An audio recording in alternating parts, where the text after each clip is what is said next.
Bien, ya estamos de regreso de nuevo aquí en Coloquio Cultural. Recuerden que cada sábado, 11 de la mañana, puede estar con nosotros aquí en N Televisión, también en nuestro canal de YouTube, coloquiocultural.com, o en la web, en televisión, www.entelevisión.com. Ahí usted puede vernos fuera ya de lo que es esta plataforma de grupo de canales que integran en televisión. Sábado 11 de la mañana siempre estaremos aquí con ustedes conversando sobre los temas que consideramos de mayor interés para ustedes.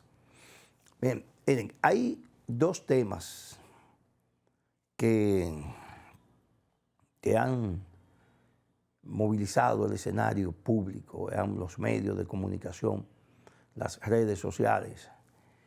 Es el tema de las inauguraciones en los procesos electorales. Yo no sé por qué hay gente que opina al margen de la ley. Incluso hay medios de comunicación que hace como 2 semanas, quizás más de 2 semanas, que están hablando del tema y están hablando del tema sin conocer la ley, sin citar la ley. Y eso crea confusión en la gente. Mire, la ley electoral en el párrafo 6º del artículo 92 es clara y precisa. El artículo del 210, escúchame, 210, es clara y precisa porque establece que 40 días antes de las elecciones municipales queda prohibida las inauguraciones 40 días antes de las elecciones municipales y 60 días antes de las elecciones congresuales y presidenciales. ¿Qué significa esto? Que los alcaldes desde el día 9 de enero, desde el día 9 de este mes, desde la semana pasada, no pueden inaugurar ninguna obra. No se pueden inaugurar obras, ninguna de las alcaldías. Y que el presidente Abinader está prohibido de inaugurar obras a partir de 60 días antes de las elecciones presidenciales, que estamos hablando entonces desde el 19 de marzo hasta el 19 de mayo, no puede inaugurar obras.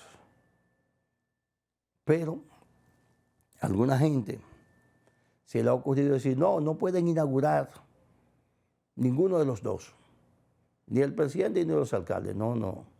Es que son elecciones separadas, son plazos separados. Y eso está clarito en el párrafo 6 de la ley de partidos políticos. Clarito. Artículo 210. Entonces, ¿por qué debatir algo que está tácitamente contenido en una legislación? Tácitamente. Entonces, no hay que hacer absolutamente nada. Es solamente cumplir con esos plazos. Pero esto lo estamos diciendo para que se eviten las confusiones y sobre un tema está sobreentendido, porque está contenido en una legislación de manera clara. Otra cosa otra ley que ha sido también objeto de debate, es la ley que crea la nueva Dirección Nacional de Investigaciones.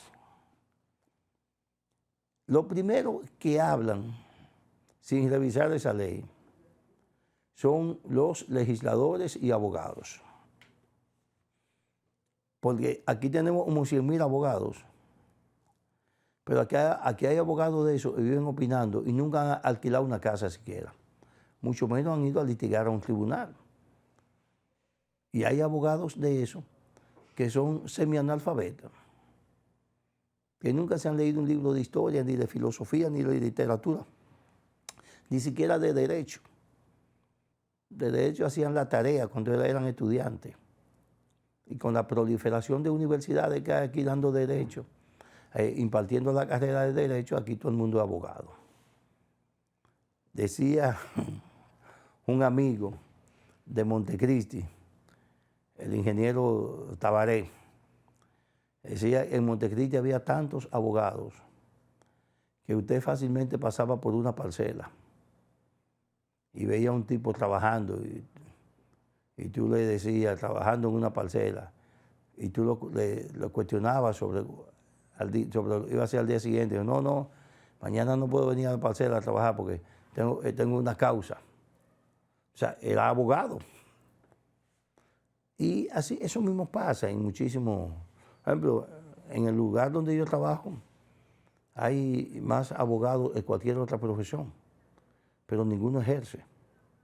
Entonces eso hace que muchos abogados opinen sin conocer los temas. Cuando esta ley, que la están confundiendo mucho también con el decreto 0124, y algunos le han puesto también el número de la ley 0124, eso es posible. Eso es posible. Porque un decreto se enumera y puede coincidir, y va a coincidir con muchísimas leyes, incluso del mismo mes. Porque si el presidente emite un decreto, o el Poder Ejecutivo, porque los decretos no los emite el presidente, los decretos es una función exclusiva del Poder Ejecutivo. Bueno, el Poder Ejecutivo lo ejerce el presidente normalmente, pero también lo puede ejercer el vicepresidente, puede ejercer del Poder Ejecutivo en ausencia del presidente. Y en ausencia del presidente y vicepresidente, pues el presidente de la Suprema Corte de Justicia entonces asumiría el papel de Poder Ejecutivo. O sea, por eso también hay mucha confusión, gente que escribe diciendo que el presidente emitió un decreto, ¿no? Los decretos lo emite el Poder Ejecutivo. Mire, entonces te puede emitir un decreto, el decreto 0124, bien. Pero el Congreso, la primera ley que apruebe del año 24, la primera ley que apruebe y que sea promulgada por el Poder Ejecutivo, entonces esa ley también va a tener el mismo número, 0124. O sea, habrá una ley o un mismo número que un decreto, y eso es normal. Eso no es nada, nada que pueda confundir. Ahora, esa ley crea la nueva Dirección Nacional de Inteligencia. Esa ley tiene el artículo 10, el artículo 11, creo que el 11, que es el artículo que ha sido de mayor crítica que yo haya conocido en una legislación. Pues bien, todo el mundo lo critica. La mayoría de los que lo critican no lo conocen el artículo. O sea, solamente hablan por boca de ganso. Pero, aunque yo escuchaba ahí, una de las entidades que primero se pronunció en favor de esa ley fue Participación Ciudadana, y dejó claro dos cosas básicas, que estoy completamente identificado con eso. Dos cosas básicas, fundamentales. Primero, que el nuevo DNI, o la nueva DNI, una dirección, que la nueva DNI va a estar conformada por civiles. O sea, se va a desmilitarizar ese organismo de inteligencia. Anteriormente, todos los miembros eran, la mayoría, excepto algunos realizaban labores técnicas, pero la mayoría de los ejecutores, de los funcionarios, eran militares, y en algunos casos militares en retiro, porque tenía la función no que tiene ahora. La función que tenía era una función de vigilancia de la población, y de vigilancia de la población y de darle seguimiento al comportamiento de la gente. Cifrido Páez Pérez, en uno de los almuerzos del Grupo Corripio, dijo que había cancelado a 3.500 informantes del DNI. Y nosotros decíamos, ¿pero cómo? Y entonces, la labor de inteligencia, se dice, no, ya no es necesario, porque con la proliferación de las redes sociales, la gente dice dónde está y lo que está haciendo. Aquí en Boca Chica, comiendo un millaniqueque, No, no, estoy de tienda con la familia y te ponen una foto. Ah, no, estoy almorzando en tal restaurante y te ponen una foto, le hacen una foto hasta la comida, para que tú sepas lo que estás comiendo. Entonces ya después de todo eso, el DNI necesita modernizarse y él ha hecho esta ley. Él ha hecho esta ley, una especie de modernización de ese órgano de inteligencia. Ese artículo, han estado criticando, el artículo dice que viola los derechos fundamentales y que choca con la Constitución de la República. No, no, no. Si usted lo lee bien, se da cuenta que ese artículo establece lo mismo que hace, que hace el DNI ahora. Lo mismo que hacen las fiscales ahora. Y que pedirle a un juez que te autorice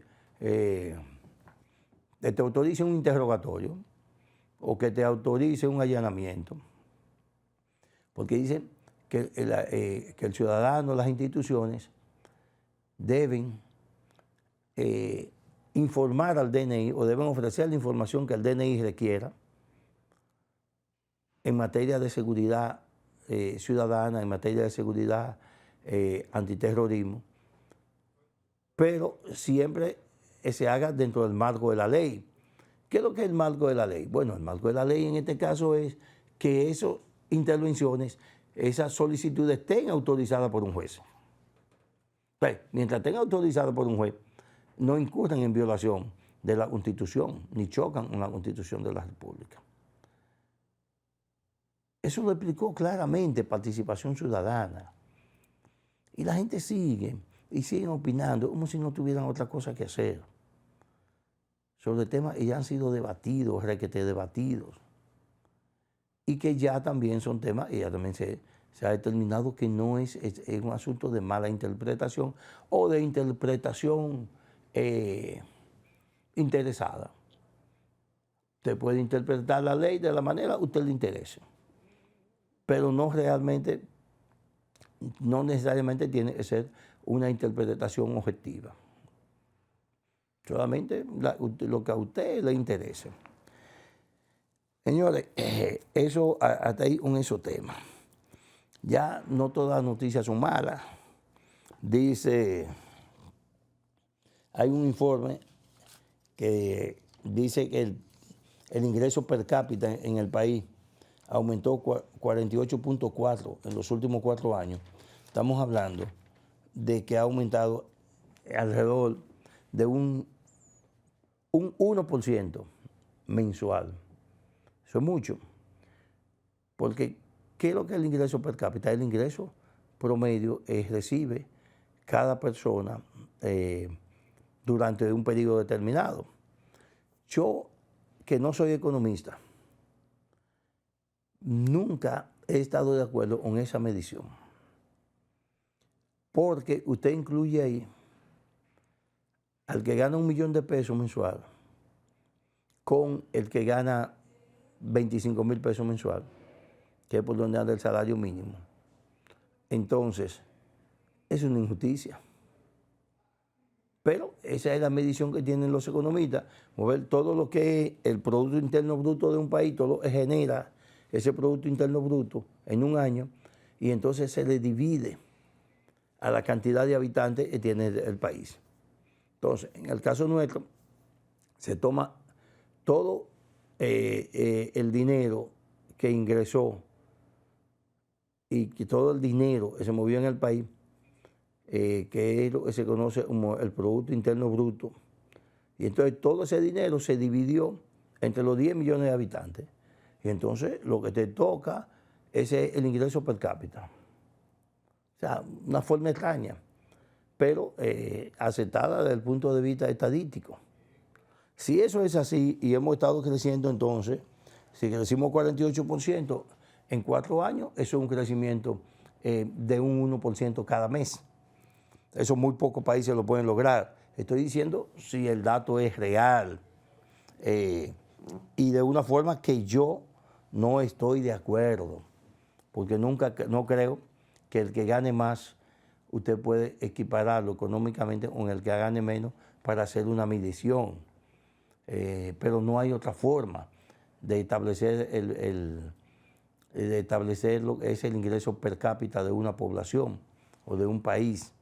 Ese es el único método que han movido los economistas y por lo tanto es el que nosotros tenemos que acogernos, aunque no estemos de acuerdo con eso. Señores, el monorriel de Santiago ya comenzó, llegó una parte y eso tiene a los santiagueros de algarabía, en algarabía, porque significa que ya realmente están viendo el proyecto como algo que ya está listo para arrancar, por lo menos en una primera etapa, que va a ser, creo, unos 17.5 kilómetros que va a recorrer ese monorriel. Ahí está la imagen, esa es la parte que llegó ayer al país y que esta mañana fue trasladada a Santiago desde el puerto de Caucedo. Amigos televidentes, vamos a una pausa y en breve regresamos de nuevo aquí con ustedes en Coloquio Cultural.